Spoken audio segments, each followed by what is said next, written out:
Assalamualaikum warahmatullahi wabarakatuh. Waalaikumsalam warahmatullahi wabarakatuh. Innal hamdalillah wa nasta'inuhu wa nastaghfiruh wa na'udzu billahi min shururi anfusina wa min sayyiati a'malina.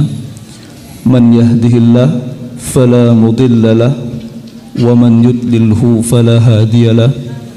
Asyhadu an la ilaha illallah wahdahu la syarika lah wa asyhadu anna Muhammadan abduhu wa rasuluh la nabiyya ba'da. Fa inna asdaqal hadits kitabullah wa khairal hadi hadi Muhammad sallallahu alaihi wasallam wa syarrul umuri muhdatsatuha fa inna kulla muhdatsatin bid'ah wa kulla bid'atin dhalalah wa kulla dhalalatin finnar. Amma ba'd.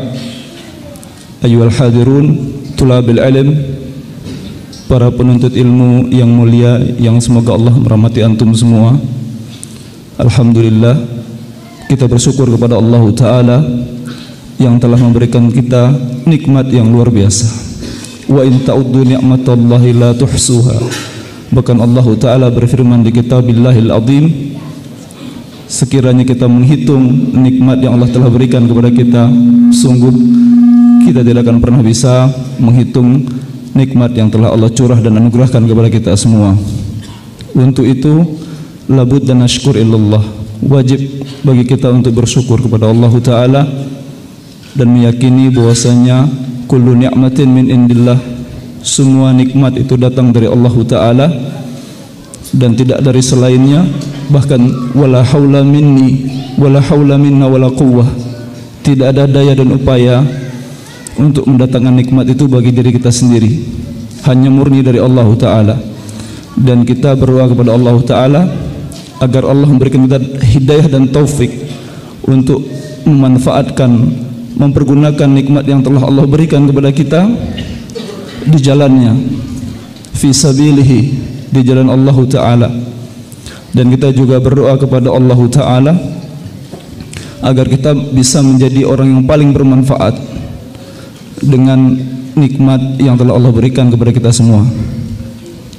Ikhwan wa akhwati fillah, teringat sebuah doa yang telah diajarkan oleh Nabi dan disunahkan oleh beliau untuk diamalkan setiap paginya, yang sering kita baca insyaallah. Allahumma inna nas'aluka ilman nafi'an wa rizqan thayyiban wa amalan mutaqabbalan. Kita berdoa kepada Allah setiap paginya untuk meminta ilmu yang bermanfaat salah satunya. Dan ikhwan wa akhwati fillah, kita berdoa kepada Allah Ta'ala agar ini, kehadiran kita pada hari ini, pada malam hari ini, merupakan wujud dari keseriusan kita dalam meminta doa tersebut. Allahumma inni as'alukal huda wassadad. Dan kita juga berdoa kepada Allah untuk meminta petunjuk, meminta hidayah dan juga as-sadad, yakni amalan yang selalu mencocoki kebenaran. Ikhwan wa akhwati fillah, kita juga bersyukur pada malam hari ini kita sudah kedatangan tamu, yaitu Al-Ustaz Al-Mukarram Husaini hafidhahullah ta'ala, yang pada malam hari ini akan bercerita kepada kita semua tentang perjalanan beliau menemukan Islam, perjalanan beliau dalam mendapatkan hidayah dari Allah Ta'ala. Kepada Ustaz Husaini kita persilahkan, falyatafaddal mashkura. Bismillahirrahmanirrahim. Innal hamdalillah nahmaduhu wa nasta'inuhu wa nastaghfiruh wa na'udzu billahi min shururi anfusina min sayyiati a'malina. Man yahdihillahu fala mudilla lahu wa man yudlil fala hadiya lahu. Asyhadu an la ilaha illallah wahdahu la syarika lah wa asyhadu anna Muhammadan abduhu wa rasuluh. Usikum wa iyaya awlan bittaqullah faqad fazal muttaqun. Kama qala Allah Ta'ala fil Qur'anil Karim ba'da a'udzu billahi minasy syaithanir rajim. Ya ayyuhallazina amanu taqullaha haqqa tuqatih wa la tamutunna illa wa antum muslimun. Assalamualaikum warahmatullahi wabarakatuh.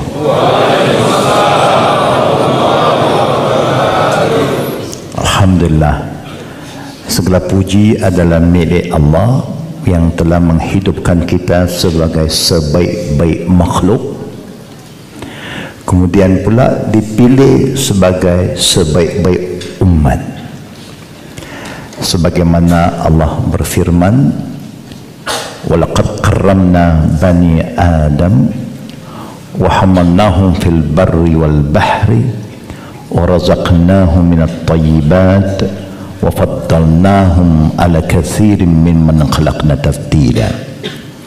Yang bermaksud Allah telah memuliakan keturunan Adam, yaitu manusia, dengan menyediakan bagi mereka macam-macam kemudahan di atas daratan dan atas lautan, supaya insan ini bisa bergerak dari satu tempat ke satu tempat yang lain, melihat kejadian Allah, keindahan Allah. Dan dia juga telah menyediakan macam-macam jenis rezeki yang baik untuk makhluk yang baik, yaitu manusia. Dan dia telah menjadikan begitu banyak makhluk, jinnya, malaikatnya, langit, buminya, dan juga bulan, bintang, dan macam-macam lagi. Tetapi Allah memberitahu pada kita makhluk manusia adalah sebaik-baik makhluk. Kemudian Allah ingatkan kita, kuntum khaira ummah ukhrijat linnasi ta'muruna bil ma'ruf wa tanhauna 'anil munkar wa tu'minuna billah. Selepas kita dibandingkan dengan makhluk yang lain, kita adalah insan, makhluk yang terbaik. Kemudian Allah pula mengatakan, berfirman, di antara begitu banyak umat sejak zaman Nabi Nuh alaihissalam sampai Nabi Allah Ibrahim, sampai pada nabi-nabi yang lain, Musa, Isa, ke semua umat nabi-nabi sebelum kita tidak mendapat title penghormatan yang Allah beri kepada umat Muhammad sallallahu alaihi wasallam, yaitu title khaira ummah, the best umat. Yang saya hormati saudara fungsi majlis dan juga para semua pimpinan-pimpinan di Radio Hang, dan juga para asatiza dan para talibul ilmu, yaitu jemaah muslimin dan muslimat rahimakumullah. Dan kita berkeyakinan malam ini ramai juga teman-teman dari Singapura, ramai juga yang sedang mengikut program dari Malaysia. Oleh kerana teman-teman saya telah hubungi saya sejak pagi tadi untuk memastikan program ini akan berjalan. Jadi mereka juga sedang mengikut program kita bersama, insya-Allah. Jemaah muslimin dan muslimat, tajuk yang telah saya setuju ya untuk dikongsikan, untuk di-share dengan masyarakat umat Islam di Batam ialah tentang apa yang Allah takdirkan ke atas diri saya. Sebagai manusia yang dilahirkan oleh keluarga yang belum muslim, keluarga orang Cina, ayah saya orang Cina, 100% Chinese, ibu saya juga 100% Chinese. Jadi 100% saya 200% Chinese. Ya. Artinya tidak ada kacukan, ya, pure Chinese. Sejak daripada kecil saya adalah seorang yang suka pada perkara-perkara spiritual. Itu kebetulan minat saya. Sehingga ibu saya sebelum dia meninggal, dia ada berbincang dengan ibu angkat saya, orang Cina juga, bahwa sewaktu ibu saya hamilkan saya, ibu saya suka makan nasi kunyit. Nasi kunyit ini artinya satu nasi ataupun pulut kunyitnya, nasi pulut kunyit adalah satu makanan yang digunakan untuk upacara agama. Orang Cina juga kalau ada upacara agama, mereka akan mempersembahkan pulut kunyit. Tahu pulut kunyitnya? Iya, oke. Alhamdulillah. Itu kata ibu saya. Secara tidak langsung menurut mereka, itu tafsiran mereka, bahwa anak ini mungkin adalah anak yang suka beribadat, kata mereka. Tetapi oleh kerana ibu dan ayah kita bukan Muslim, sesuai dengan sabda Nabi, kullu maulid yulad ala fitrah fa abawahu yuhawidanihi aw yunassiranihi aw yumajjisanihi. Rasulullah SAW bersabda bahwa semua bayi dilahirkan dalam fitrah, artinya Muslim. Tidak ada yang lahir kufur, semua Muslim.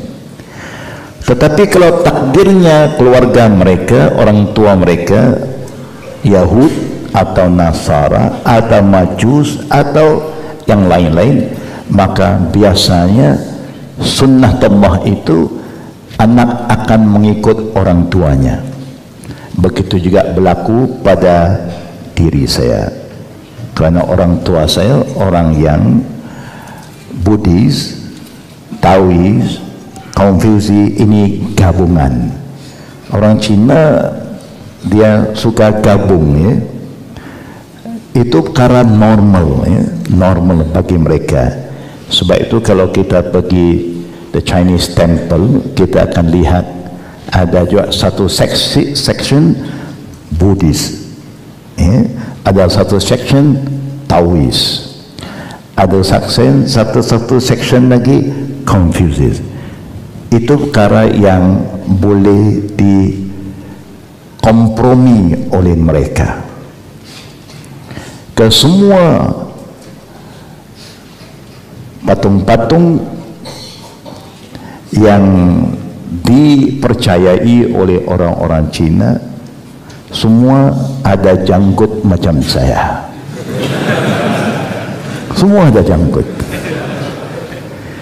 Kalau tak percaya, kata-katanya ziarahlah, ya, sekali-sekali, ya, kepada tempel-tempel Taoism, ya, Confucianism. Hanya Buddhism saja tidak ada. Memang saya dibesarkan dalam suasana itu, tapi di waktu yang sama, bila waktu saya lapang, waktu saya masih muda, saya suka berkhidmat di tempat-tempat ibadat ini. Mungkin minat saya ke arah itu sudah ada daripada kecil, ya. Ikut sajalah apa yang dilakukan oleh orang tua, oleh ketua-ketua agama ketika itu. Kita juga dilatih untuk menjadi seorang hamba yang fakir. Artinya kita tidak boleh pakai pakaian biasa, kita kena botak, kita kena berjalan tanpa pakai kasut atau sandal, artinya barefooted, dan bawa sesuatu untuk minta sedekah. Nilai ini bila saya banding, bila saya masuk Islam, sudah ada dalam Islam. Wala tamshi fil ardi maraha. Jangan jalan atas bumi Allah dalam keadaan sombong dan bongkak. Jadi mereka ada tarbiyah dia. Tarbiyahnya melatih kita mengawal nafsul ammara bisu. Oleh kerana terlalu banyak pantang larang yang datang daripada ajaran Buddhism, menyebabkan tidak sesuai dengan fitrah saya ketika itu. Ikut juga, tetapi di waktu yang sama kita rasa perlu kita cari sesuatu yang lebih rasional, kerana banyak yang tidak boleh dalam Buddhism. Kalau ikut Buddhism yang betul, dia tidak boleh makan sebarang makanan yang berdarah. Artinya tak boleh makan ayam, lembu, kambing, ikan semua pun tak boleh makan. Artinya tidak dibenarkan kita membunuh, no killing. Mau makan sayur pun bukan sebarang sayur halal. Vegetarian yang betul-betul bukan semua sayuran dihalalkan. Sayur yang halal ialah sayur yang kita tidak membunuh pohon itu, kerana membunuh haram. Seperti sayur tauge kita sini panggil, ya, bean sprout, ya. Tauge biasanya orang cabut daripada akar. Bila you cabut dari akar, haram, kerana kau telah bunuh, ya, sayur itu. Kalau mau juga makan, bisa ambil gunting di atas saja, jangan cabut sampai akarnya, kerana apa jenis pembunuhan adalah salah menurut falsafah, ya, Buddhism ketika itu.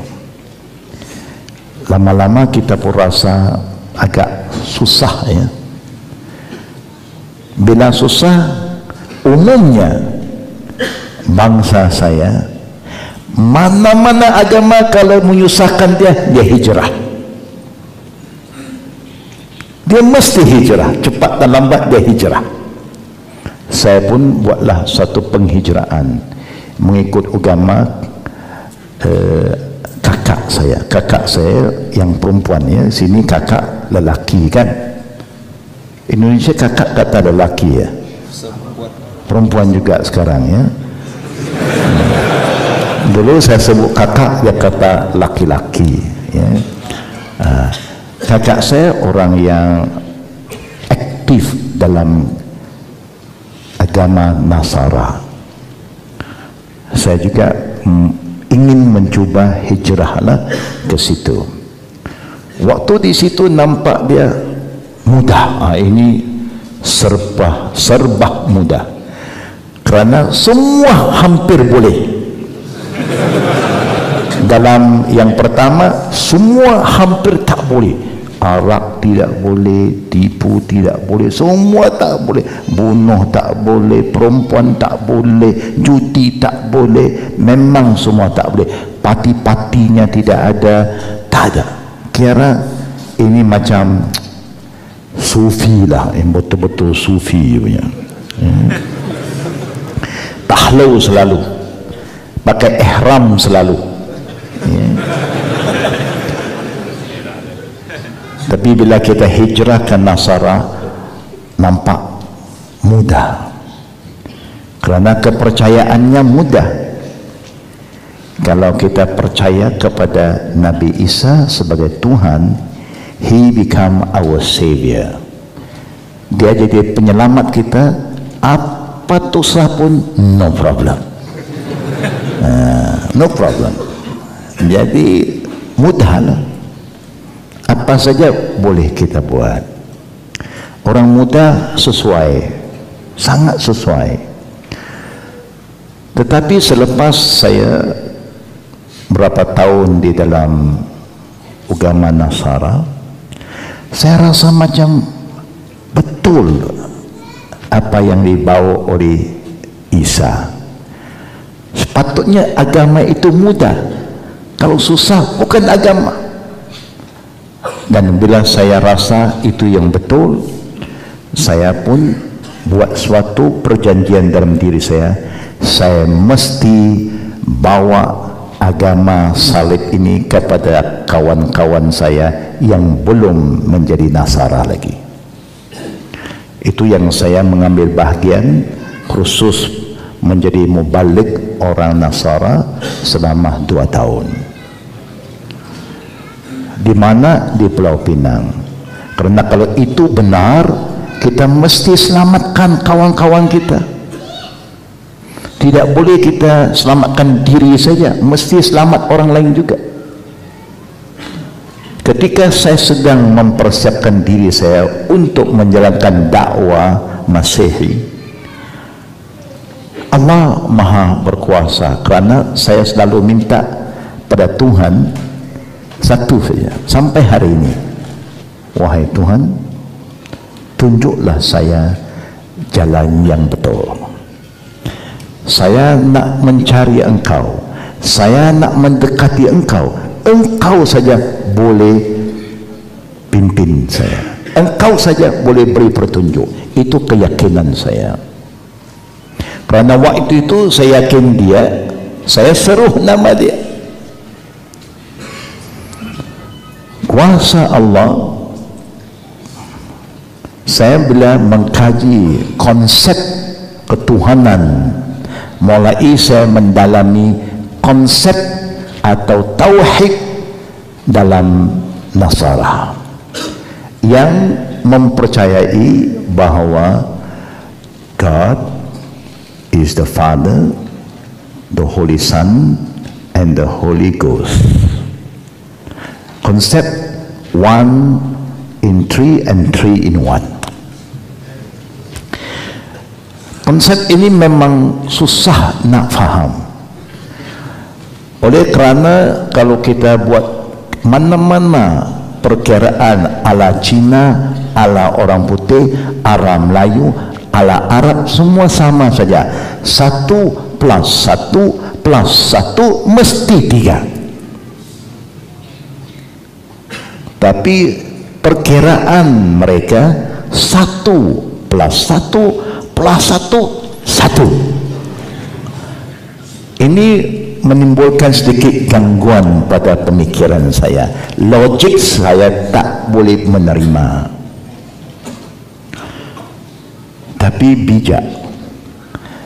Bila saya tanya patri yang dijaga kami dulu, oh my father, can you enlighten me? Tolong, ya, tolong jelas pada saya kurang faham konsep ini. Susah dia nak fahamkan, tapi dia buat suatu contoh yang 1 plus 1 plus 1 adalah 1 yang sama. Bagaimana contohnya? Sekarang katakanlah saya seorang ayah, anak saya panggil saya siapa? Bapak, father. Saya mempunyai istri, istri panggil saya apa? Tak boleh panggil father. Istri panggil husband, bukan? Kemudian saya mau punya bapak, contohnya saya masih ada ayah saya. Ayah saya panggil saya apa? Anak. Betul tak betul? Betul lah. Mesti betul. Okay. Ya. Anak saya panggil saya ayah, bapak. Bapak saya tak panggil saya bapak. Bapak saya panggil saya anak. Orang yang sama, tetapi makamnya berbeza. Begitulah konsep Trinity. Ada sedikit logiknya, ada logik. Tetapi pada hakikatnya kalau kita mendalami lagi, kita tidak boleh menerima hakikat bahawa Nabi Isa itu adalah Tuhan. Kerana kita tahu dalam Injil juga menceritakan sebelum Nabi Isa sudah ada Nabi Adam. Dalam Injil ada. Sebelum Nabi Isa sudah ada Nabi Nuh. Dalam Injil ada. Dalam Taurat pun ada. Kerana Injil sekarang gabungan Old and New Testament, gabungan dua jadi satu. Jadi bila kita cek, semua ada. Nabi Ibrahim ada, Nabi Lut ada, Nabi Saleh ada, Nabi Musa ada. Kalaulah Isa itu Tuhan, bagaimana ya? Kita tahu Isa datang selepas Nabi Musa, selepas Gautama Buddha, tapi sebelum Muhammad sallallahu alaihi wasallam. Jadi Nabi Ibrahim panggil Tuhannya bagaimana? Adakah Nabi Ibrahim panggil ya Isa, oh Jesus, my father, my Lord Jesus? Jesus tak wujud sebelum Nabi Ibrahim. Bagaimana Musa panggil Tuhannya? Adakah Nabi Musa menyeru Nabi Isa? Kerana Nabi Isa belum wujud.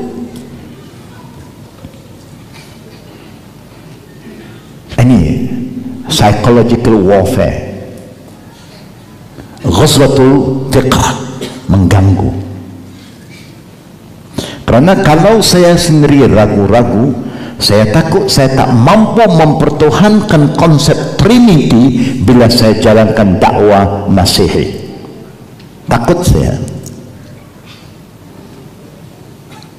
Sebab itu saya ingin mantapkan akidah saya dulu. Akhirnya rahban yang jaga saya kata, my son, memang itu approach mereka.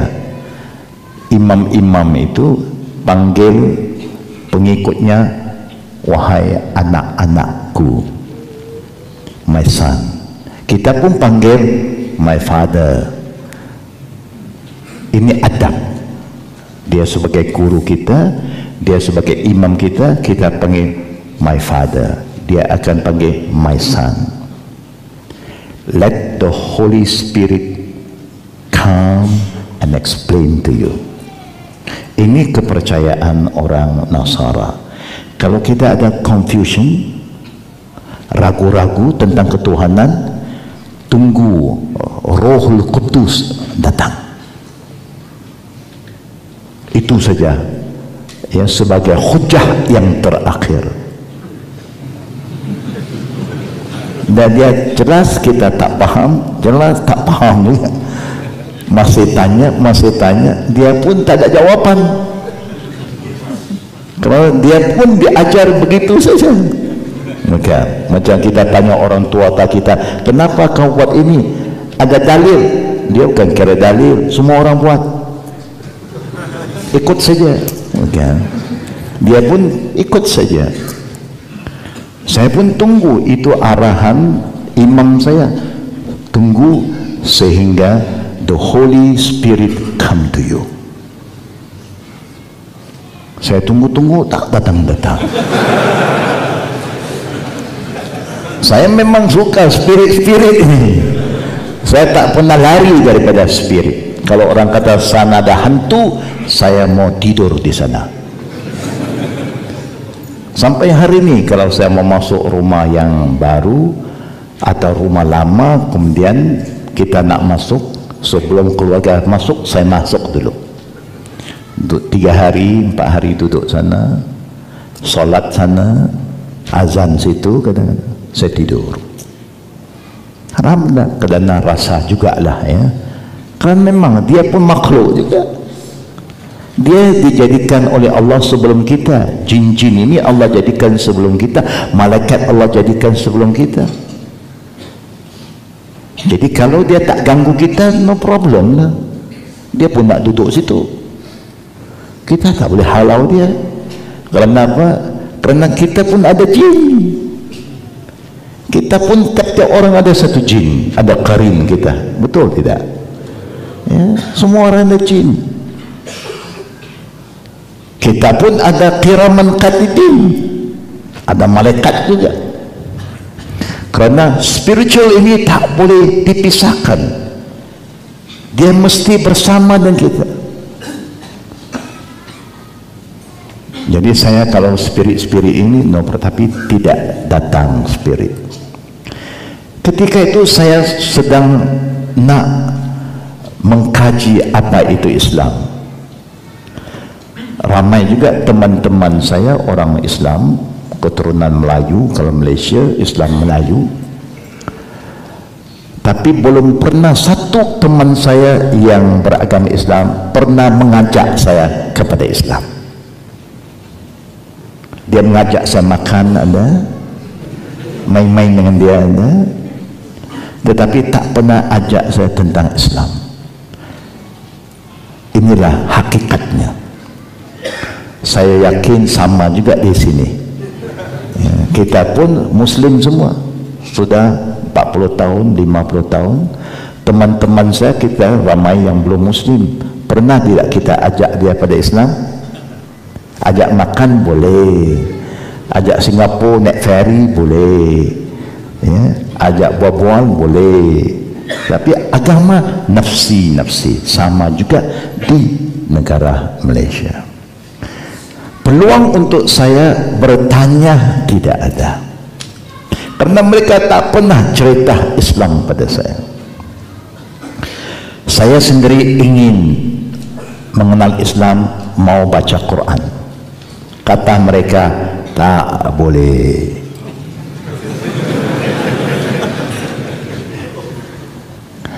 Dan nakal yang mereka kadang-kadang, hari ini baru saya sedar, artinya selepas saya masuk Islam baru saya sedar, kalau dia nak bercakap sesuatu sesama dia tentang saya, dia akan guna kalimah ba alif ba ya. Kalau sama dia, jaga-jaga ini ba alif ba ya ni. Saya pun mana saya tahu apa tu ba alif ba ya waktu itu kan. Selepas saya masuk Islam baru saya tahu apa itu ba alif ba ya.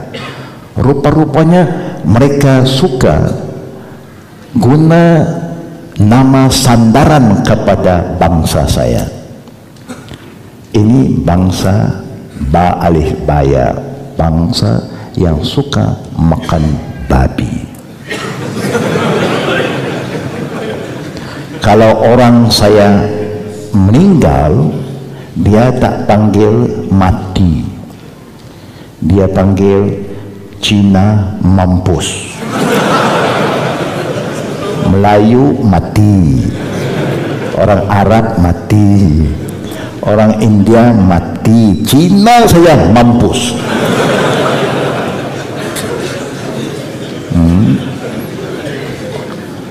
Kalau tanah perkuburan Cina dia tak sebut pula perkuburan. Kubur orang Kristian, kubur India, kubur orang putih. Sampai saya punya kaum ini jerat. Pernah dengar? Tak dengar. Alhamdulillah. Dia tak sebut kubur Cina, jerat Cina. Jerat Cina. Berarti Cina ni tak betul lah.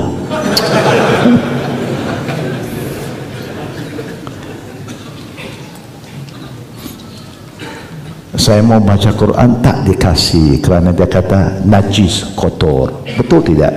Kadang-kadang kita juga ada kepahaman itu. Ini kitab Quran, kitab suci. Kita orang Islam mau pegang pun kena ada wudu. Apalagi orang tak Islam. Kita pun tak ada peluang nak baca Quran. Hanya kuasa Allah, saya tidak putus asa. Saya baca kitab sejarah Sayyidina Umar ibn Khattab radhiyallahu anhu. Sejarah Sayyidina Umar menjadi satu sebab dengan izin Allah saya memeluk Islam. Melihat kepada dia seorang anti-Islam, anti-Nabi, sudah ambil tekad nak bunuh Nabi, takdir Allah dengan surah Taha dia memeluk Islam. Jadi saya ketika itu rasa kitab ini mesti ada kekuatannya sendiri yang boleh mengubah satu insan yang begitu benci kepada Nabi, akhirnya memeluk Islam menjadi khalifah Rasul yang kedua. Sehingga Nabi gelarkan Umar Al-Faruq, di mana dia berjalan semua syaitan lari. Kalau Umar lalu saja Batam tak ada syaitan. Seakan-akan begitulah hebatnya iman Sayyidina Umar Al-Faruq, yang tidak pernah kompromis dengan benda yang batil. Yang hak tetap hak, yang batil tetap batil, dia tak pernah kompromi. Luar biasa ya keimanan Sayyidina Umar. Tapi kalau Umar sekarang banyak juga, kalau dia jalan dia pun jadi syaitan. Itu saja beza, nama sama,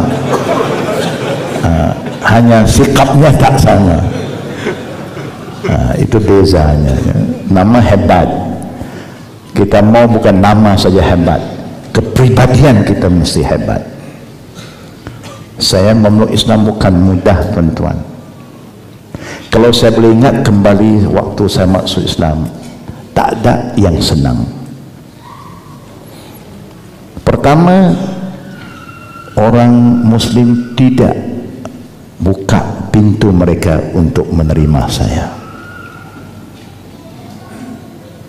Kedua, saya mau daftar pengislaman saya pun susah. Akhirnya saya ambil kesimpulan, saya duduk di masjid 4 tahun. Hampir boleh kata seluruh masjid di Pulau Pinang, di Bandar, semua masjid yang saya pernah tidur. Saya hijrah, sini 1 minggu, sana 2 minggu, sana 1 bulan, hijrah. Kerana saya pun senang di masjid, tak mengganggu sesiapa. Bila ibu saya tahu saya masuk Islam, dia tanya saya, di mana kau duduk sekarang? Saya kata, ibu jangan susah hati, rumah saya besar-besar.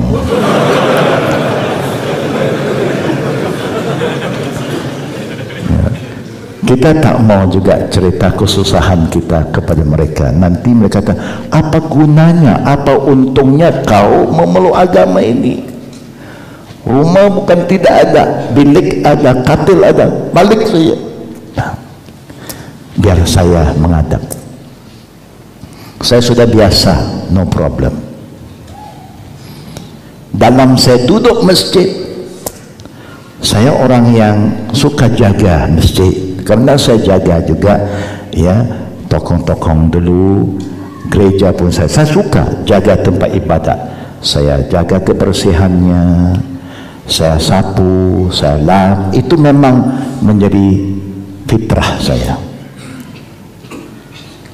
Tapi orang masjid tak senang dengan saya, karena waktu itu masjid-masjid di negara saya dan juga di kampung-kampung ini penuh dengan tin susu, tahu tin susu ya. Kenapa ada tin susu? Karena banyak orang berasap di dalam masjid, banyak nyamuk masjid. Bila banyak nyamuk, banyak asap, banyak orang merokok dalam masjid.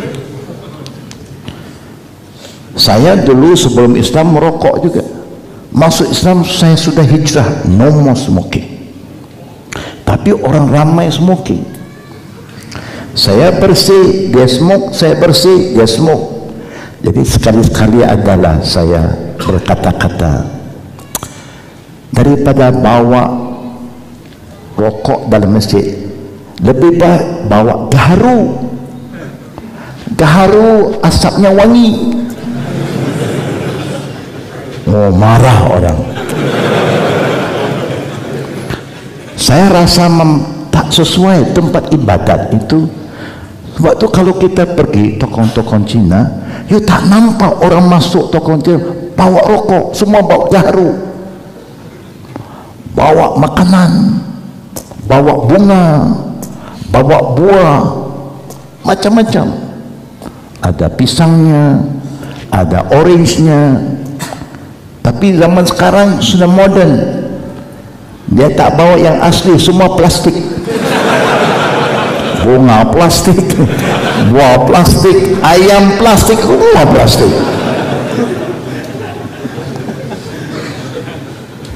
Tak percaya kata saya, sila ziarah. Saya suka jaga tempat ibadat ini kerana apa? Kerana rezeki murah. Duduk di tempat-tempat ibadat ini, makanan garanti ada. Orang letak, dia balik, kita makan. Itu saja. Sambil jaga, sambil makan. Sambil jaga, sambil makan. No problem. Kerana kepercayaan waktu itu, bila orang buat persembahan, ini saya nak bawa supaya kita faham falsafah orang saya. Nak minta sesuatu dari Tuhan, jangan minta dengan tangan kosong. Mesti bawa sesuatu kepada Tuhan dulu. Beri kepada Tuhan sesuatu sebelum minta sesuatu. Sebab itu cara hidup orang Cina sampai hari ini senang. Sebelum dia nak minta apa-apa dari kamu, dia kasih makan dulu. Betul tak? Orang Cina dia punya tahiyat, dia punya salam pun bukan assalamualaikum, kan, good morning, sudah makan belum? Dia nak salam, bagus. Jaga perut dulu. Ini kalau sudah relax, relax semua. Orang saya tak boleh tidur lapar. Siapa yang tidur lapar, kalau dia mati, bagi orang saya su'il khatimah. Sebab itu dia mesti makan. Sebelum tidur mesti makan, supaya kalau dia takdir dia mati dalam keadaan kenyang, itu husnul khatimah. Ada falsafah dia. Sebab itu dia tak pernah kira masalah makan. Orang saya tak boleh kedekut dalam makan. Nak minta sesuatu dari Tuhan, kasih Tuhan makan dulu. Lepas itu kita pun boleh makan, boleh, tapi dengan syarat sebelum nak makan kita kena ambil 2 jenis kayu ataupun 2 koin ya, shilling. Kita goyang 3-7 kali, witir ya. Lepas itu kita lempar 1 bunga, 1 kepala, 1 bunga, 3 kali kepala bunga, kepala bunga, kepala bunga. Okey, berarti Tuhan sudah habis makan. Baru kita makan. Tapi kalau kita buangkan koin itu, shilling itu, sekali kepala bunga, kali kedua bunga-bunga atau kepala-kepala, tak boleh ganggu lagi. Dia sedang makan. Oh, macam-macam yang kita boleh belajar. Sebab itu orang saya kalau mati, mayatnya tak pernah masuk ke dalam peti sehingga datangnya malam. Kalau siang pagi-pagi dia mati, dia tak masuk mayat dalam peti sehingga datangnya malam, dan dia tak akan tanam mayat itu sehingga waktu zuhur. Kerana apa? Kerana dia pun percaya adanya mungkar nakir. Dia percaya ada malaikat maut. Hanya dia percaya malaikat semua makan. Jadi kalau nak masukkan mayat ke dalam peti, masuk waktu malam, waktu malaikat sedang makan dinner. Cepat-cepat masuk. Nanti habis malaikat makan, siapa masuk dulu ya? Biarlah bypass. Dia nak tanam selalu tengah hari. Kenapa? Dia kata waktu itu lunch time, makan siang. Supaya bila dah habis-habis, mungkin malaikat tanya, siapa masuk dulu? Bypass lagi. Semua ada kira-kiranya. Itu mengikut kepercayaan mereka. Dia percaya ada akhirat, dia percaya ada azab.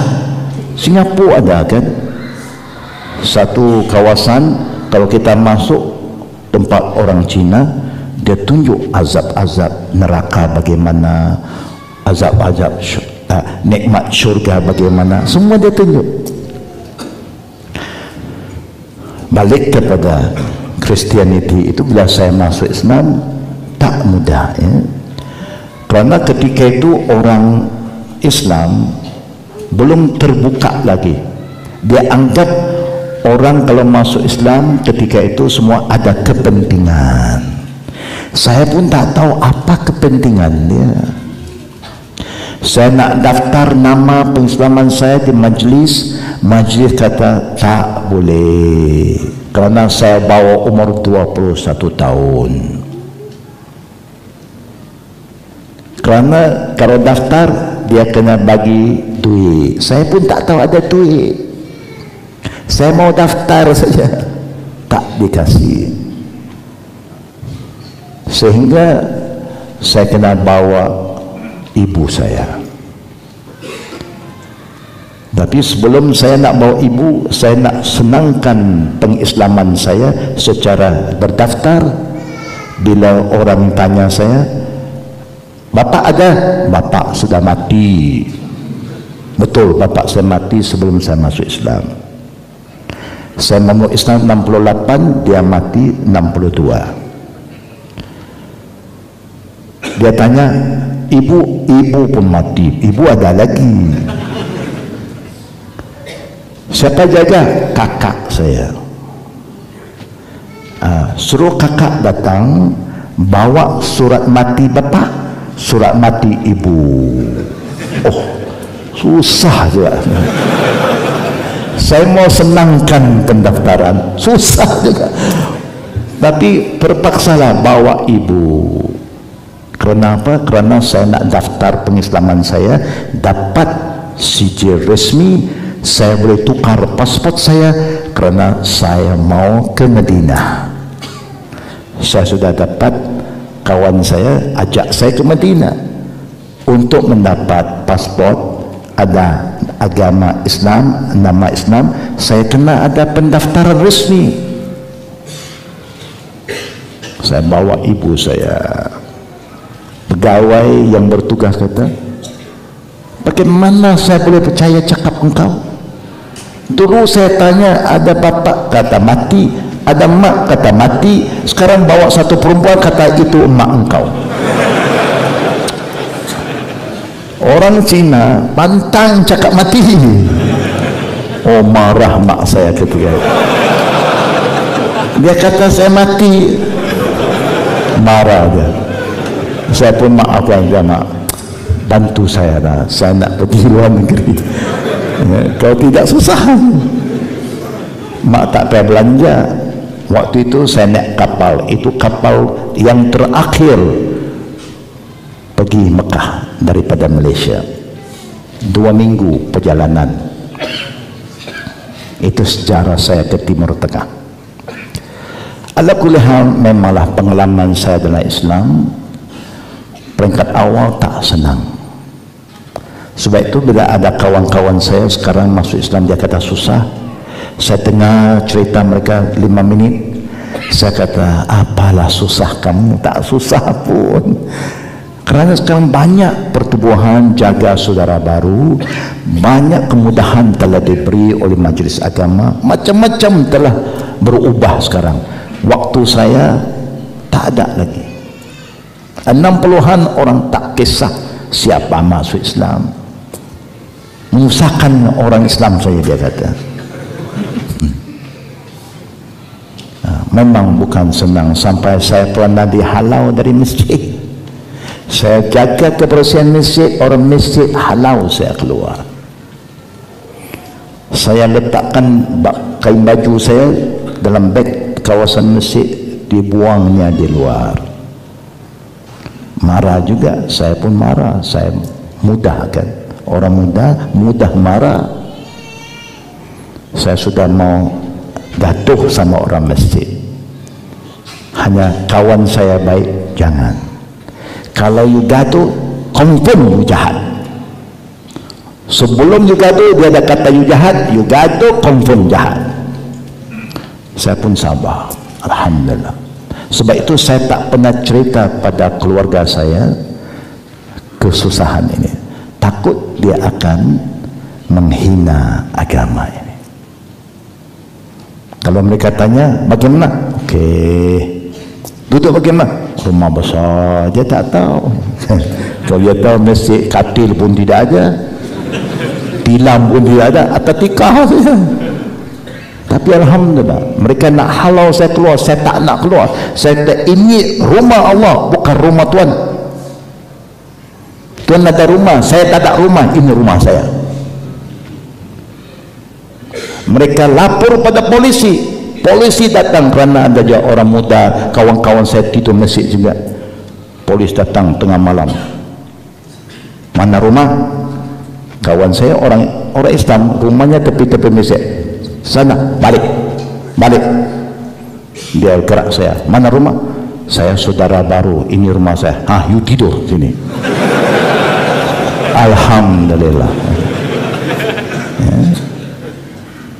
Kadang-kadang Allah Maha Kuasa. Ada orang tak suka, ada juga orang yang suka. Alhamdulillah. Memanglah pengalaman saya. Kuasa Allah, alhamdulillah, tidak lama saya belajar ke Madinah, 6 tahun di situ.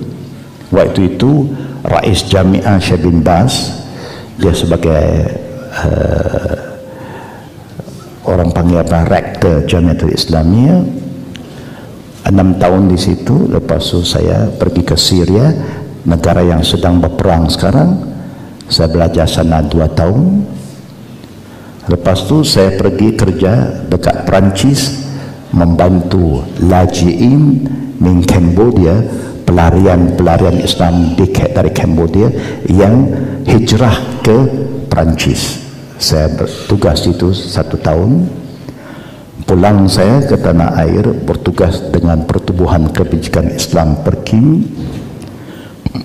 Waktu itulah saya juga diamanahkan untuk adakan daurah Islamiyah khusus perkadiran dakwah di negara Muslim Minority Southeast Asia Pacific dari tahun 80-an.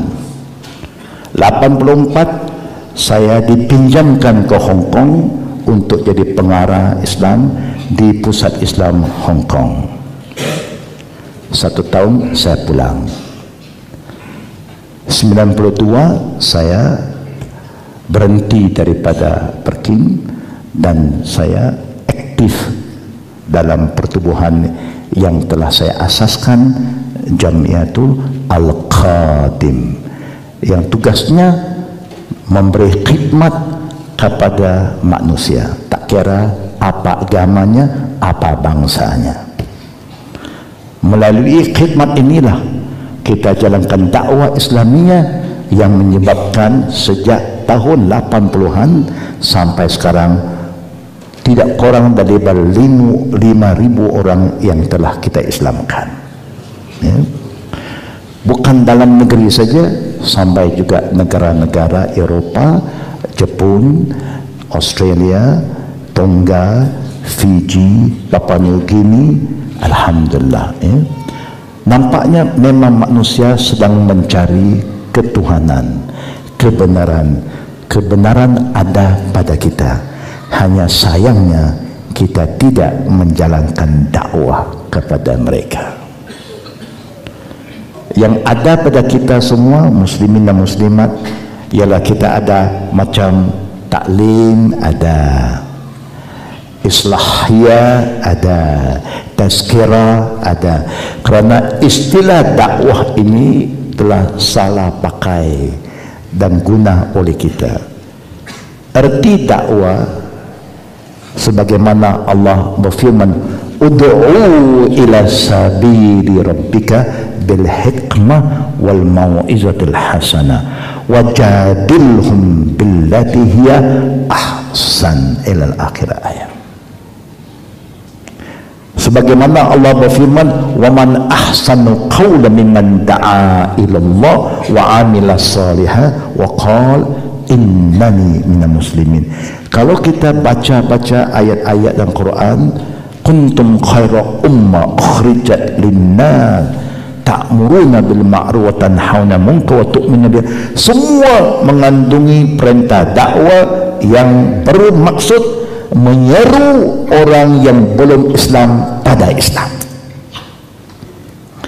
Tapi oleh kerana kekeliruan kita, macam malam ni saya tidak bercakap dengan orang yang belum Muslim, saya bercakap dengan semua orang Islam.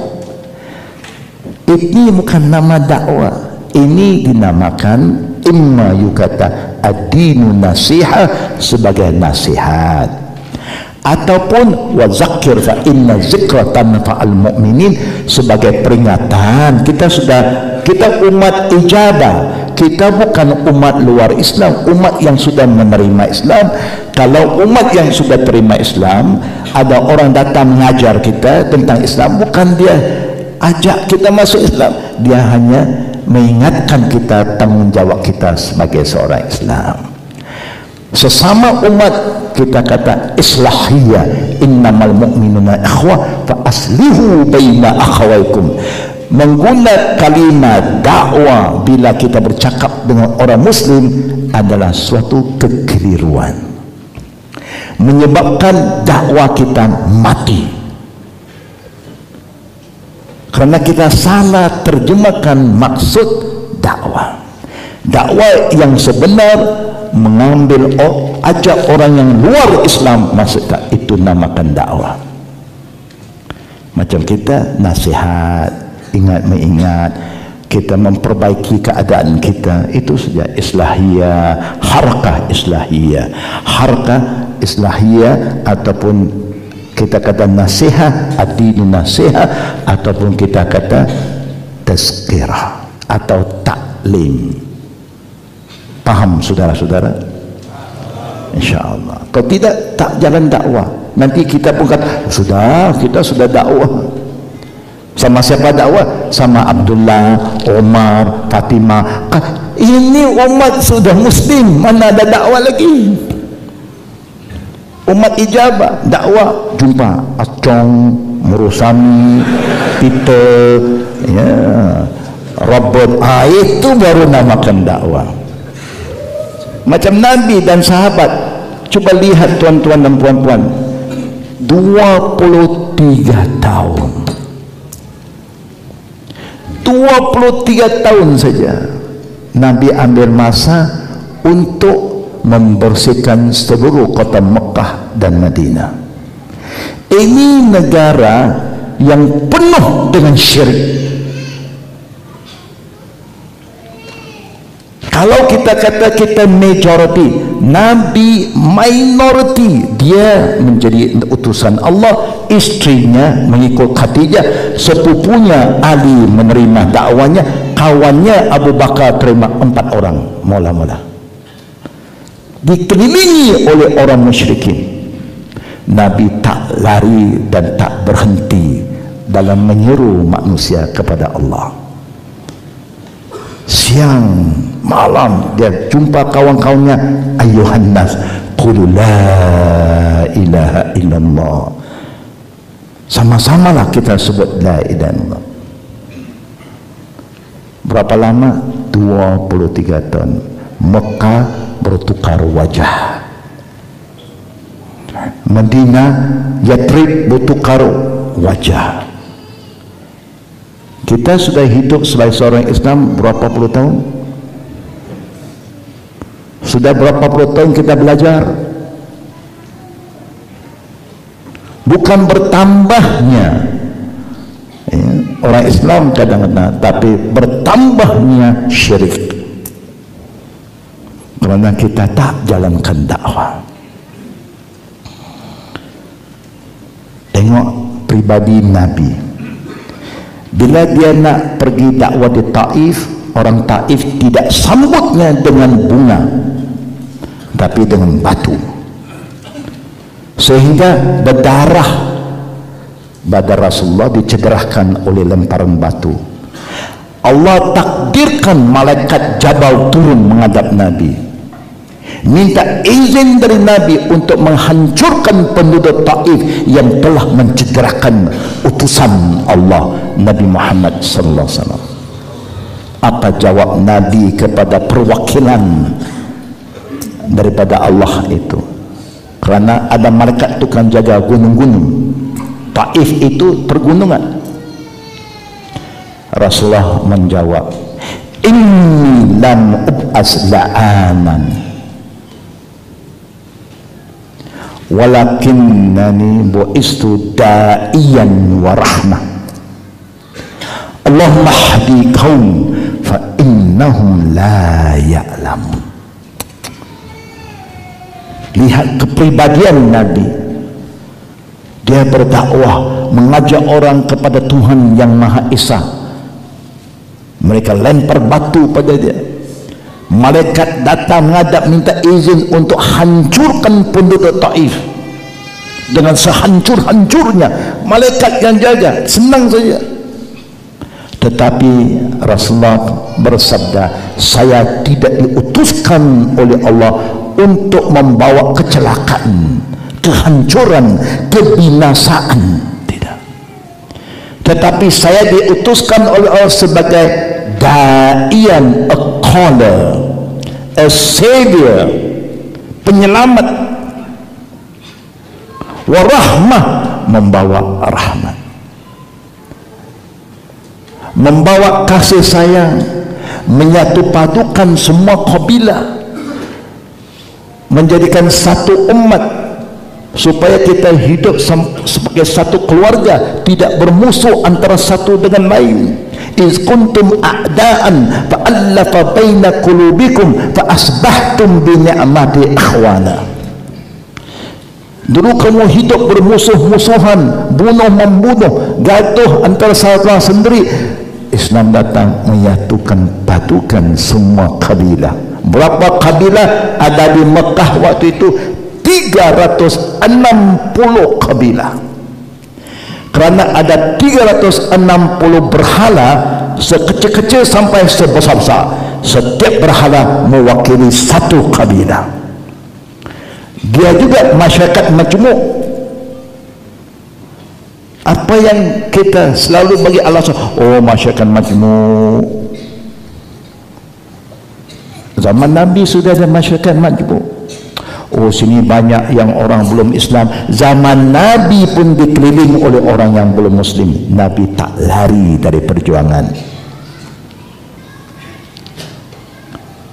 Nabi berdoa, ya Allah, jangan azabkan mereka. Berilah petunjuk kepada anak mereka. Kalau orang tua mereka tidak mau terima seruan saya, beri hidayat pada anak mereka. Kalau anak mereka tidak mau, beri hidayat pada cucu mereka. Tengok pandangan Nabi, visi Nabi jauh. Allah kabulkan doanya. Kita pernah doa begitu tak? Dakwah dah tak pernah, doa pun tak pernah. Astaghfirullahalazim. Ya, artinya kita lupa tanggungjawab kita. Kalau tuan-tuan tak pandai dakwah, ilmu dakwah tak ada, tak tahu nak cakap, tak apa, jangan cakap. Nanti cakap salah susah. Lagi orang keliru, lagi orang tak percaya. Saya baru ini datang 4 orang Islam, 2 orang muda umur 19 sampai 23, 2 orang tua. Semua datang cerita pada saya, Ustaz, saya tak semayang lagi kerana saya tak percaya agama ini lagi. Ini orang Islam. Saya suruh anak saya tolong tengok dulu, kerana orang muda.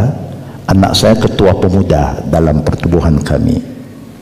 Anak perempuan saya, dia guru tajwid di dalam internet, mengajar ke semua murid satu dunia. Dia berpusat di Macedonia. Itu anak perempuan saya. Alhamdulillah mereka semua aktif dengan kerja-kerja dakwah. Orang muda tak tahan. Anak saya kata, oh ini susah ini. Dia cakap dengan saya, dia tak mau semayang kerana dia tak percaya. Pening kepala anak saya, macam nak tampar dia, kata orang. Saya kata jangan, lagi you buat, lagi dia benci Islam. Biar saya cakap dengan dia. Lepas 1 jam saya cakap dengan dia, dia tanya saya, besok saya mula semayang subuh saja boleh tak? Subuh saja, 1 waktu saja. Saya kata, daripada tak semayang langsung 1 waktu lagi baik. Bukan saya kata tak payah 4 waktu, 5 waktu. Tapi dari you tak semayang langsung, you nak cuba 1 waktu, lebih baik something better than nothing. Esok subuh dia tak semayang. Alhamdulillah. Selepas tu dia ikut kuliah kita. Yang satu lagi kata, Ustaz, saya nak terus terang dengan Ustaz, saya dah tak semayang. Saya tanya sudah berapa lama? Adalah berapa tahun. Dia belajar di mana? Di Amerika. Ini orang intelek ini. Ini semua anak-anak intelektual. Dia tak mau cakap Melayu dengan orang English speaking. Jangan panggillah ustaz-ustaz Melayu, dia tak mau cakap. Dia kata ustaz Melayu tu tak ada intelligent, IQ tak ada. Dia hukum kita saja. Bila saya bercakap dengan seorang ustaz dulu, orang Melayu dia kata, orang Melayu kata ada syaitan dalam badan kau. Itu saja kita kata syaitan. Dia tahulah dia ada syaitan tak ada. Bila suruh semayang, dia tak mau semayang. Datang azan, ustaz itu tekan dia, sujud engkau, keluar syaitan. Oh, marah dia betul. Apa punya ustaz dia kata, saya manusia, dia kata syaitan. Dia tak boleh terima. Kita tak ada hikmah, tak ada kesabaran. Yang kedua, orang dewasa ini kata, saya tak semayang. Siapa-siapa semayang, dia buat syirik kepada Allah. Wah, saya pun terkejut juga. Cuba kau terang sekali lagi. Saya berkepercayaan siapa-siapa yang semayang, dia syirikkan Allah. Saya pun nak faham, ini cakapan orang Islam. Kenapa saudara cakap begitu? Cuba saudara bagi suatu contoh menyebabkan saudara kata orang semayang syirik. Tengok orang Cina, dia semayang tak? Semayang. Dia buat syirik tidak? Syirik. Kenapa dia syirik? Kerana dia sembah patung. Patung dibuat daripada apa? Dibuat dari apa? Batu. Ada buat dari kayu. Kita kata orang Nasara syirik. Kenapa? Dia sembah salib. Kita kata orang India syirik. Kenapa? Dia sembah patung. Apa bezanya orang Islam? dia sembah Kaabah. Kaabah itu batu kan? Oh, wow. Saya kata ada betul lah saudara cakap. Jangan main-main. Ini orang intelek yang sudah cuba memahami Islam cara lain, cara logiknya. Saya kata tidak mustahil ramai orang Islam sembah Kaabah. Siapa yang sembah Kaabah memang boleh membawa pada syirik. Waktu itu bukan ada dalam hadis-hadis cerita kalau orang tanya begitu apa nak jawab. Bukan. Kita kena minta, ya Allah bagilah hidayat, ya Allah bagilah sesuatu jawapan untuk saya jawab soalan orang ini. Allah bagi juga idea, ilham datang. Apa saudara cakap? Saya setuju. Saya kata saya setuju. Takdirnya satu hari kalau Allah izin, musuh-musuh kita masuk ke Mekah, bawa helikopter yang canggih, dia angkat Kaabah. Dengan kekuatannya dia angkat Kaabah, dia pindah Kaabah ke Hawaii. Kalau siapa ikut Kaabah, dia sembah Kaabah. Syirik. Tapi kita tak akan sembah. Dia angkatlah. Kita tetap arah ke situ kerana Kaabah adalah kiblat kita. Itu saya. Direction. Bukan kita sembah Kaabah. Oh, dia boleh terima pula. Saya kata, cuba lihat orang Islam semayang di Malaysia ini, di Indonesia kan, di Eropah, ada yang letak Kaabah depan dia? Ada tak? Kalau dia letak juga, confirm sembah Kaabah. Kita tak letak Kaabah, kita hanya tengok mana kiblat kita. Tapi orang yang sembah batu itu, kita kata dia sembah batu. Di mana dia pergi, kalau dia pindah rumah, dia pindah juga benda itu. Di mana dia letak, di situ dia arah. Betul tak betul? Betul tak betul? Memang betul. Walaupun saudara semua tak faham, betul.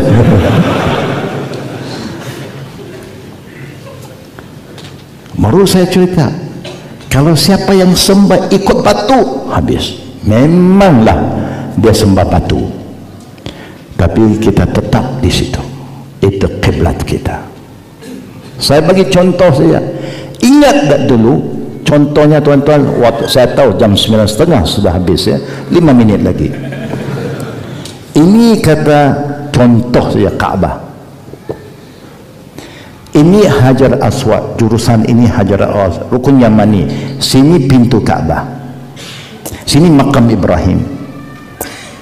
Ingat tak, siapa-siapa yang semayang berdiri sini, berdiri sini, berdiri sana, semayangnya tak sah.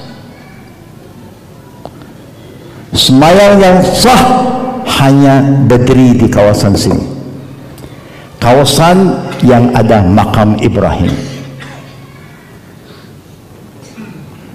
Paham tak? Oh, bahaya ya. Bagaimana ini semua orang pergi Kaabah, sekeliling dia berdiri. Bagaimana ini Ustaz kata tak sah? Memang berdiri sini tak sah, berdiri ini tak sah, berdiri saja, sini saja sah. Kerana mula-mula kiblat kita bukan sini. Di mana?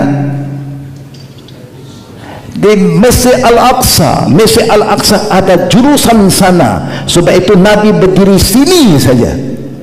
Nabi tak berdiri sini, berdiri.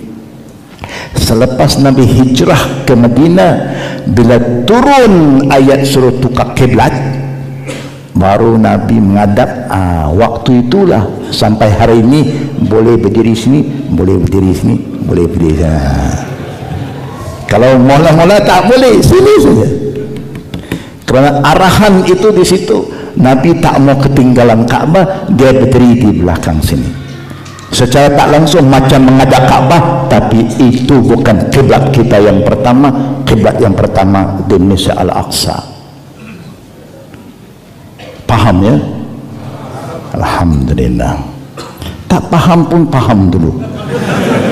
Lama-lama kita tambah lagi ilmu, insyaAllah.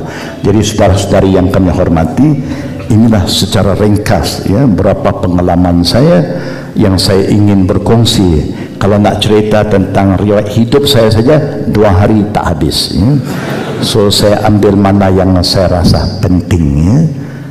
Tentang pribadi saya tak penting sangat, tapi misi perjuangan kita lebih penting ya. Bagaimana kita nak bawa Islam kepada masyarakat yang belum Islam, dan bagaimana kita boleh menyatu patukan umat Islam kembali. Itu perlu dipikir oleh kita bersama, kerana itu tanggungjawab kita bersama. Wa'tasimu bihablillahi jami'ah wala tafarraqu. Sama-sama berpeganglah teguh kepada hukum-hukum Allah dan jangan kamu berpisah. Perpecahan bukan datang dari Islam, datang dari kita, kelemahan kita, kesalahpahaman kita.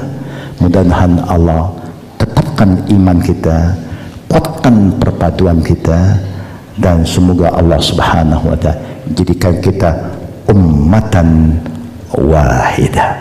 Amin ya rabbal alamin.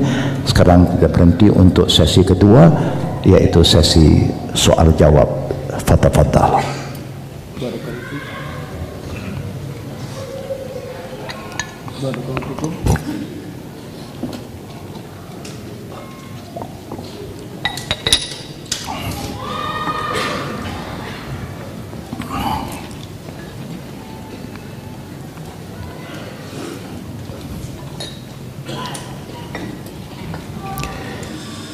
Barakallahu fikum. Jazakallah khair Ustaz Husaini yang telah memberikan dan memaparkan cerita yang sangat menginspirasi kita semua. Mudah-mudahan itu bisa menjadi pelajaran yang berharga buat kehidupan beragama kita.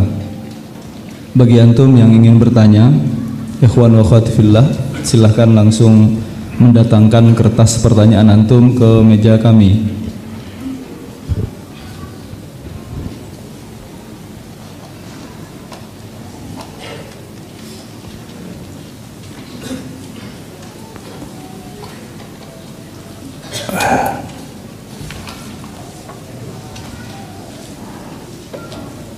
Muslimin tak ada persoalan lagi, terus baca saja.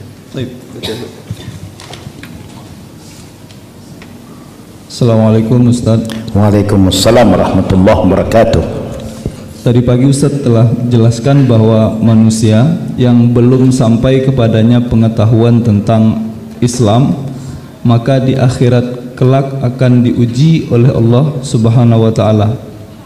Pertanyaannya, apakah pada saat sekarang ini masih ada manusia yang belum mendengar atau mengetahui tentang Islam atau ajaran Islam, dan yang termasuk orang yang akan diuji kembali di akhirat kelak?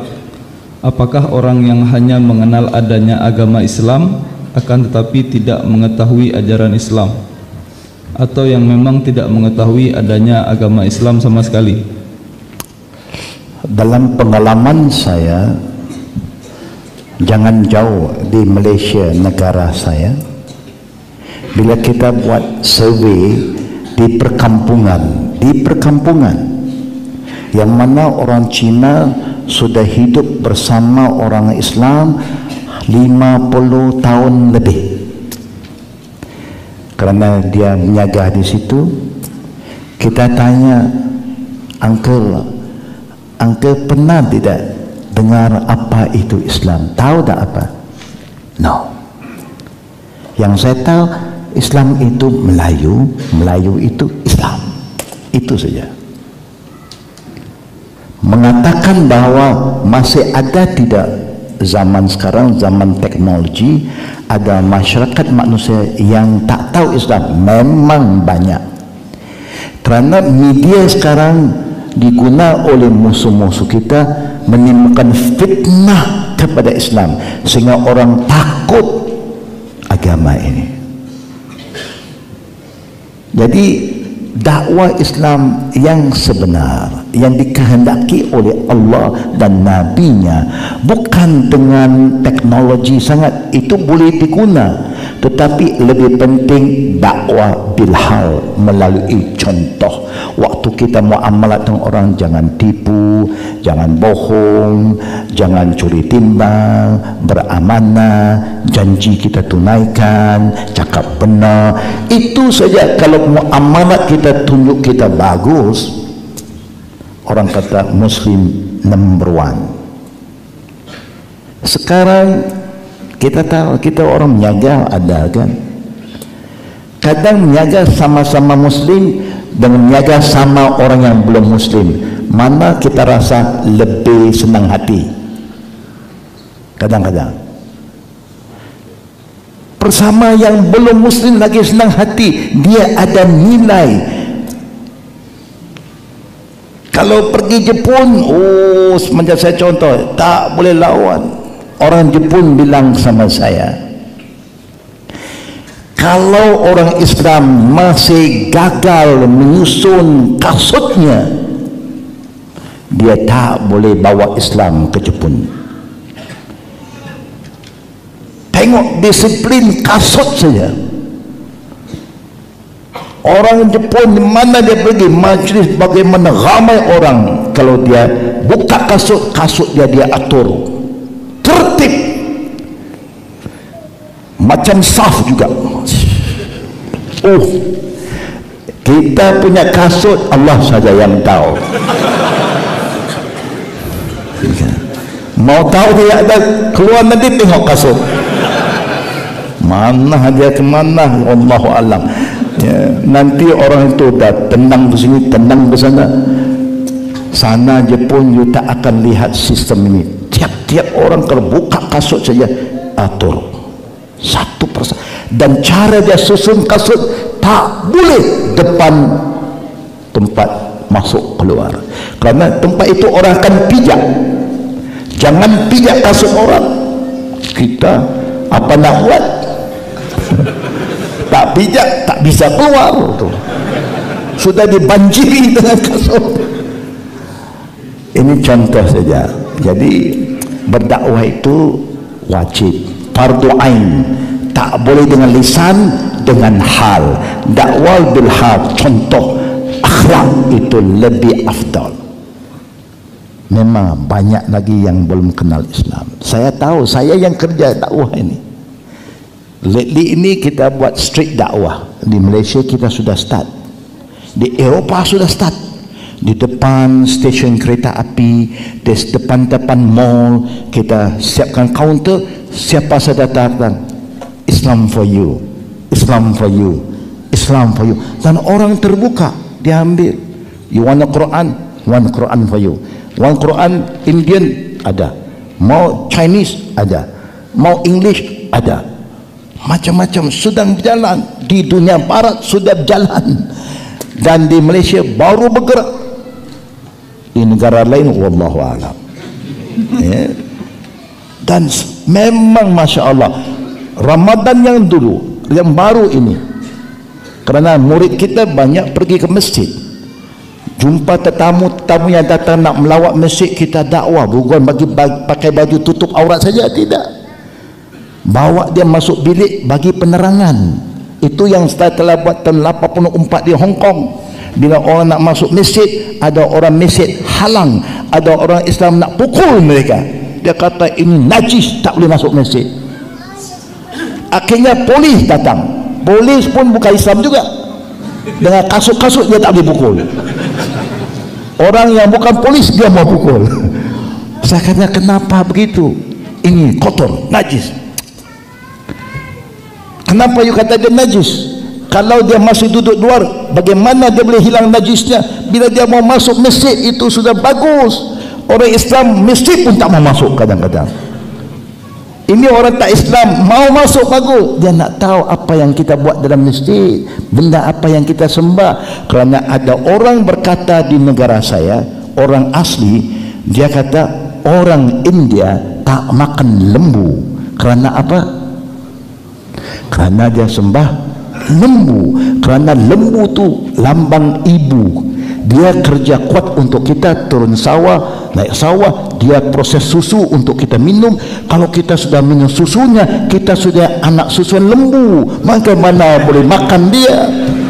Macam bunuh ibu kita, ibu susuan. Wah, betul juga. Ada logiknya. Tapi sekarang dia pun sudah langgar. Dia kata, lembu sekarang tak turun sawah lagi. Ini lembu malas duduk jalan tepi jalan. Daripada kita jaga dia, kita sembelih dia. Dia pun sudah hijrah sikit. Jadi dia kata, mungkin orang Muslim tak makan ba alif baya kerana dia sembah ba alif baya. Sebab itu ada setengah orang nak masuk masjid nak tengok apa yang kita sembah. Kita ada mihrab kan, masjid besar-besar mihrab. Dia nak tengok ada benda yang tersembunyi tak dalam mihrab itu. Betul. Saya bawa orang masuk masjid. Orang masjid kadang halang. Saya kata, ada problem, jumpa saya ya. Kemudian, jangan ganggu saya sekarang. Ini tetamu saya. You ada problem, jumpa saya kemudian. Datang lagi bulan Ramadan sudah, orang dari Jerman, dari France, laki, perempuan semua datang masjid, boleh tengok, tapi dia nak tengok kita semayang Ramadan kan, kita qiyamul lail, kita ada qiyam tarawih yang kita panggil tarawih, yang Nabi panggil qiyamul lail ya, ataupun qiyam Ramadan. Dia nak ikut, mana boleh ikut dalam masjid, tak boleh. Murid saya bawa dia ke markas kita. Dia datang, semua pakai pendek lah. Dia memang pakaian dia semua pendek-pendek kan. Jadi dia kata, I want to pray with you. Is that possible? I said, why not? Saya minta muslimat saya, kasih dia pakai tutup aurat, biar dia latih. Yang muslimin, kasih dia pakai sarung, semayang, duduk tepi kamu, hujung. Dia jangan tengah-tengah, nanti susah kan. Hujung sekali, suruh dia ikut. Dia pun ikut semayang qiyam Ramadan. Ihdah asyara rakaat. Arba'a thalatha. Itu yang kita buat. Ikut dia. Lepas tu baru kita adakan tazkirah. Bawa dia masuk, kasih dia Zamzam, kasih dia Tamar Medina, Ajwa. Sambil berdakwah, this is not any water. Not from France, not from Switzerland. Makkah, the purest water on earth, Zamzam water. Oh, dia rasa gembira. Holy water, yeah. Holy water, number one in the world. Orang pergilah Switzerland, pergi France, tak bawa air balik. Orang pergi Makkah, tak bawa balik Zamzam, bergaduh. Tak sah. I don't play this water, very powerful.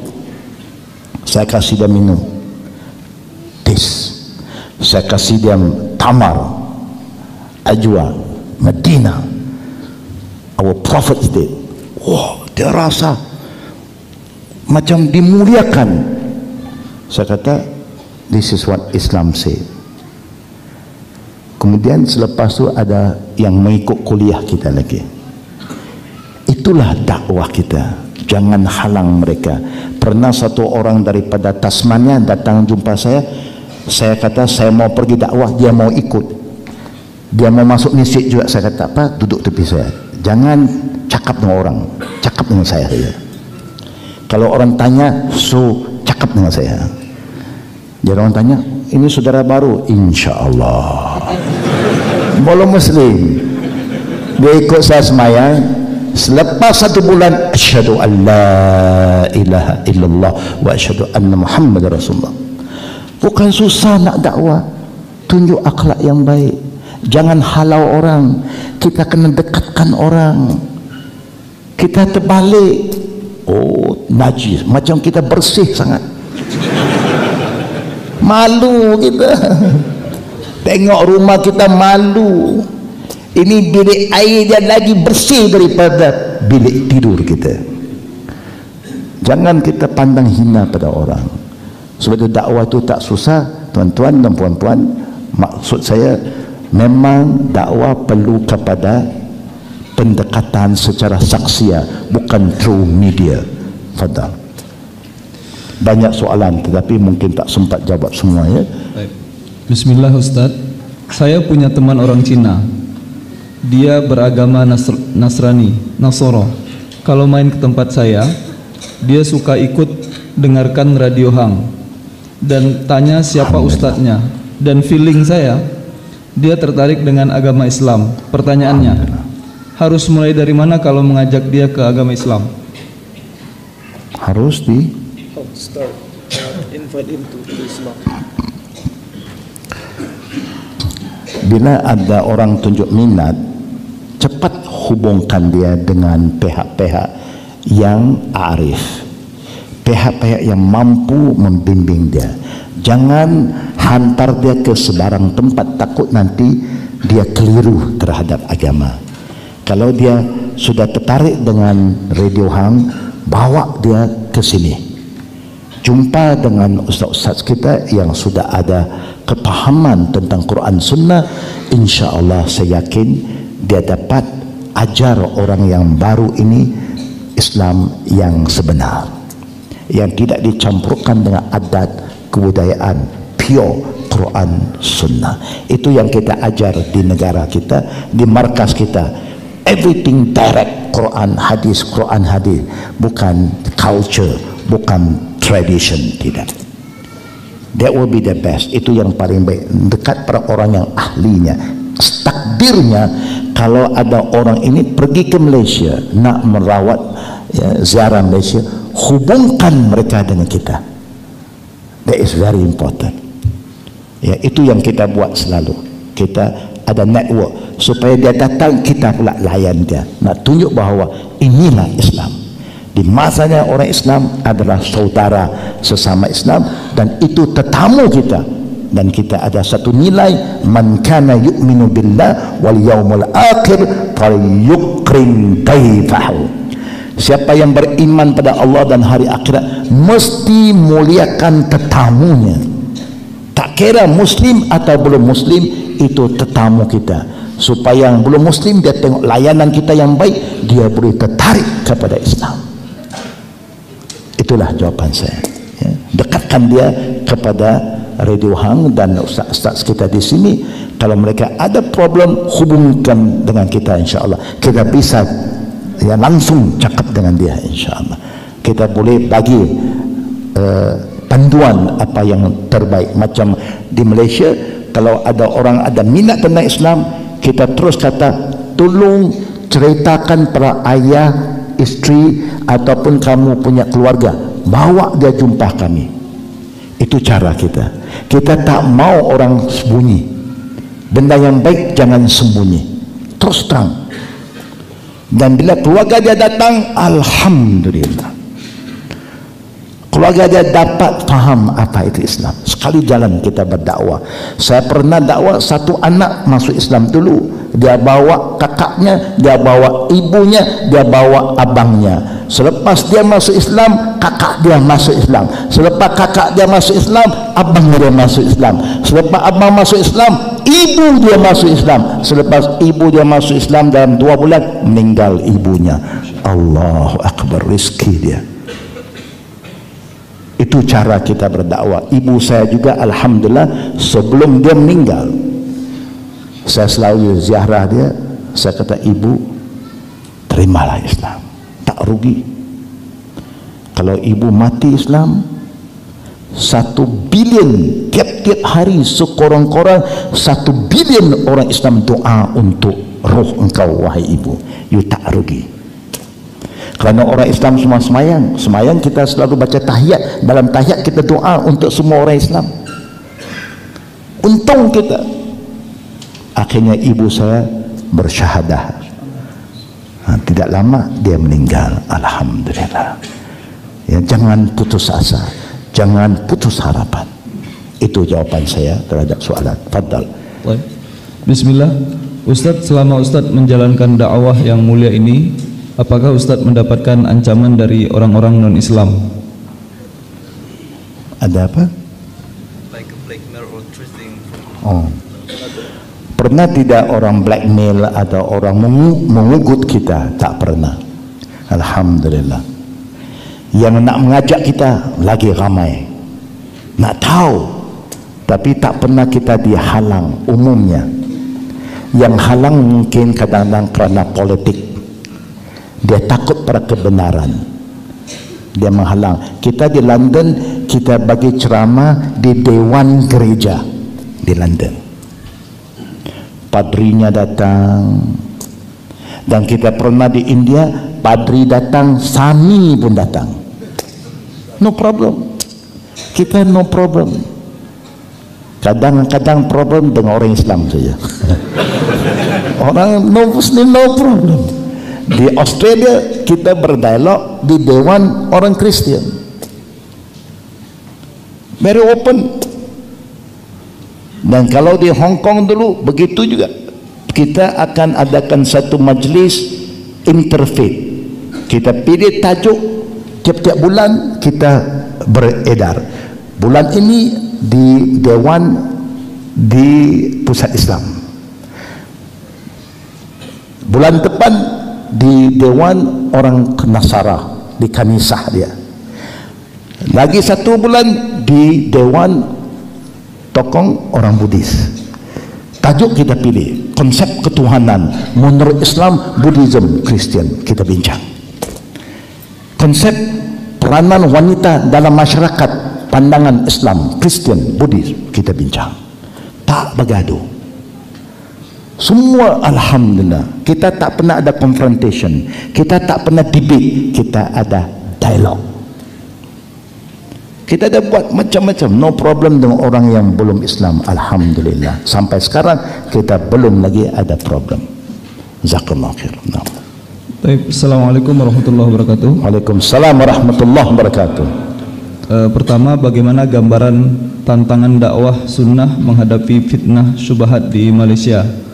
Yang kedua, mohon reference komunitas kajian sunnah di area sekitar Kuala Lumpur.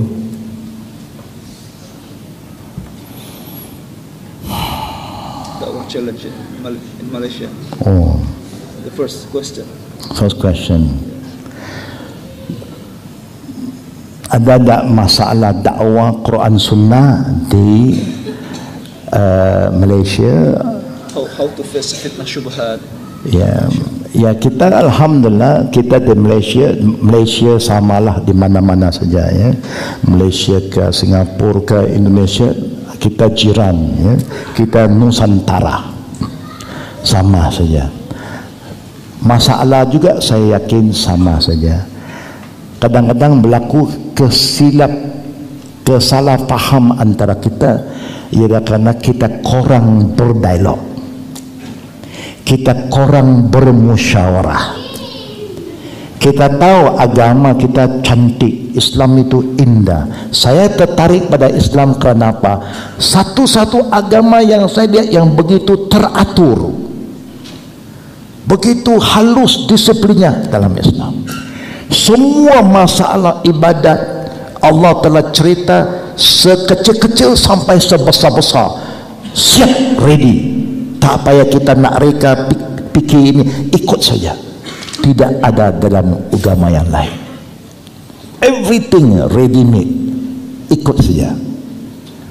Jadi agama kata, fa in tanazaktum fi syai'in farudduhu ila Allah wa Rasul.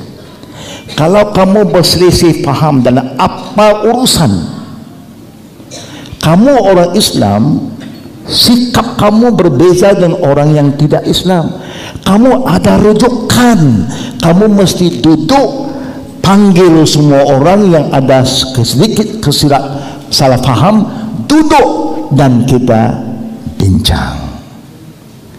Apa hujah kamu yang kamu kata ini benar? Apa hujah kamu kalau kamu kata saya salah?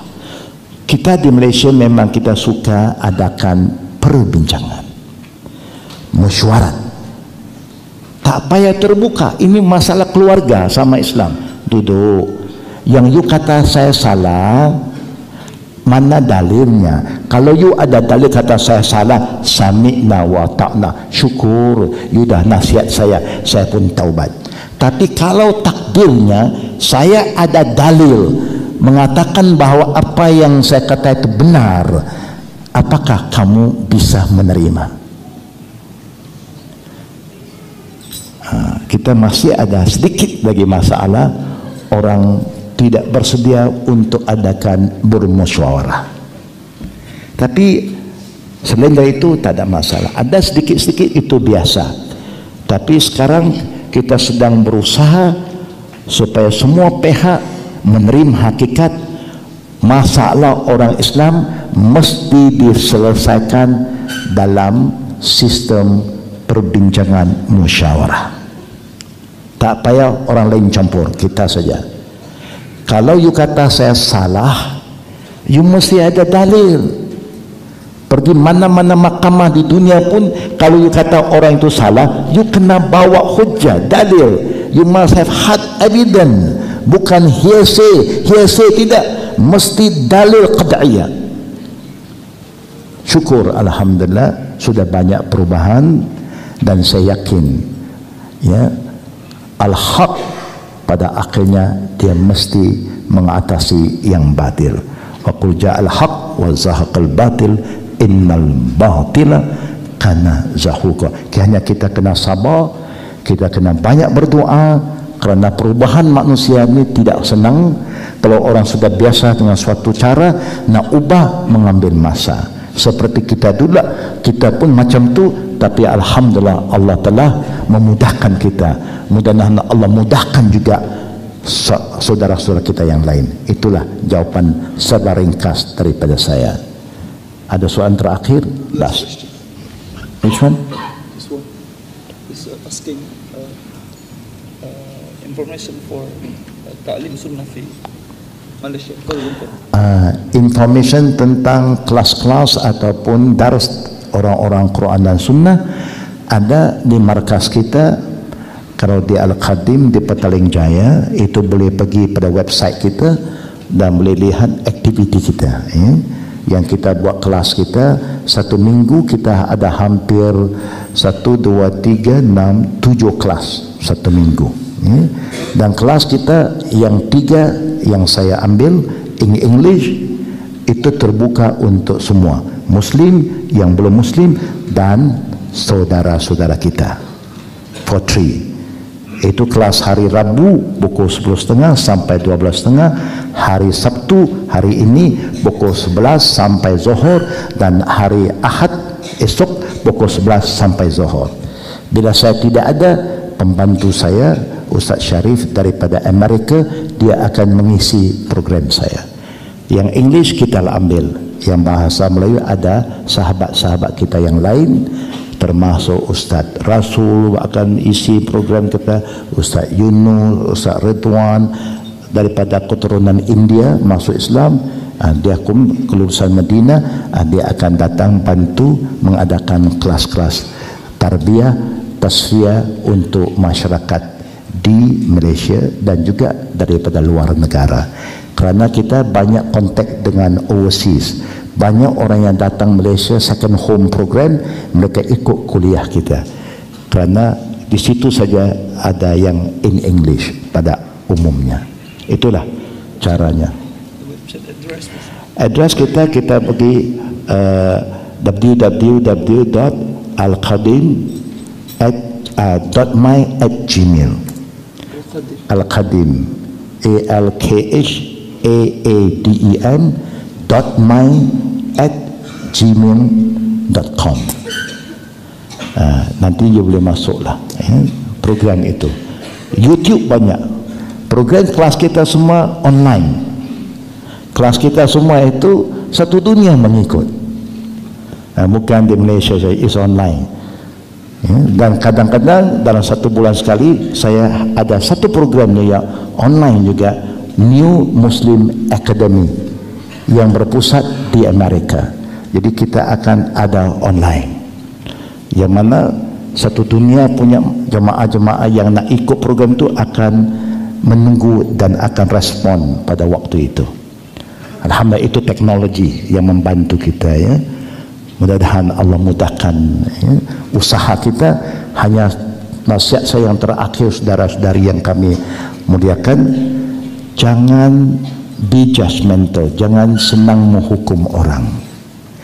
Kalau kita tahu kita benar, tak cukup saja kita tahu kita benar, kita kena cuba membawa kebenaran ini supaya orang lain pula menerima. Orang boleh terima kalau kebenaran ini dipersembahkan dengan penuh hikmah dan berbudi bahasa. Jangan marah orang, jangan hukum orang, jangan fitnah orang, jangan tuduh orang. Kalau dia tidak tahu, tugas kita memberitahu. Selepas kita dah bagi tahu, apa yang mesti kita buat, saudara? Selepas kita dah bagi tahu kawan-kawan kita yang hak, apa yang mesti kita buat? Selepas kita dah bagi tahu, kita kena doa. Tak boleh tak doa, kerana yang buka hati mintanya bukan kita, Allah. Nabi siang berdakwah, malam berdoa. Tak boleh kita selamatkan dia, tarik dia kepada hak. Dia tak mau sambut tangan kita, tangan ini mesti arah ke atas. Bawah dah gagal, nak tarik dia tak boleh, tangan itu arah ke, ya Rabb, bukalah pintu hati saudara saya, bukalah pintu hati keluarga saya.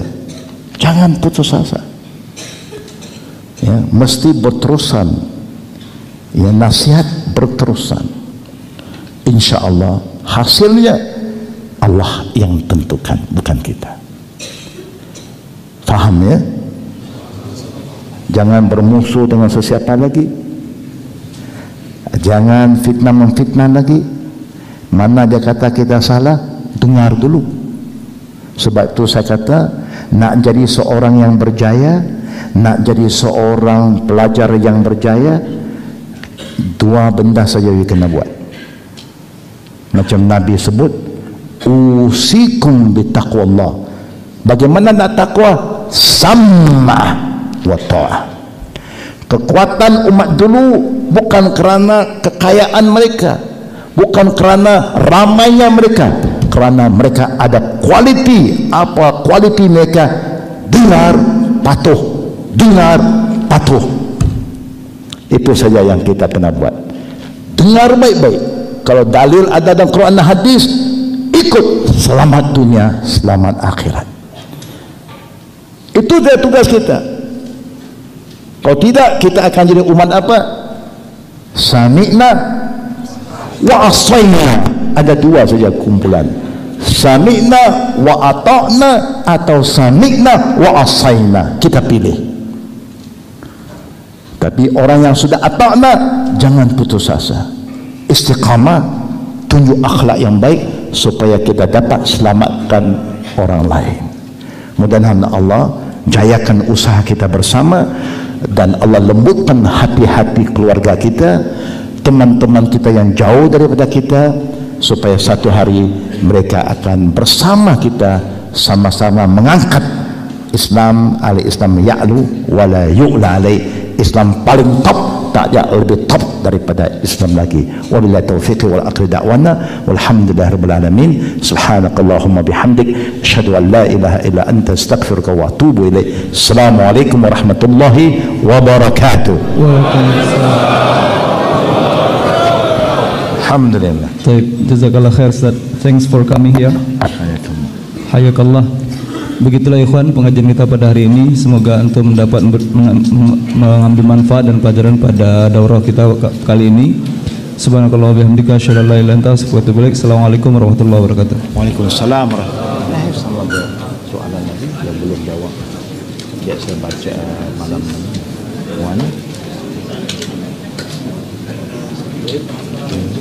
yang belum ya.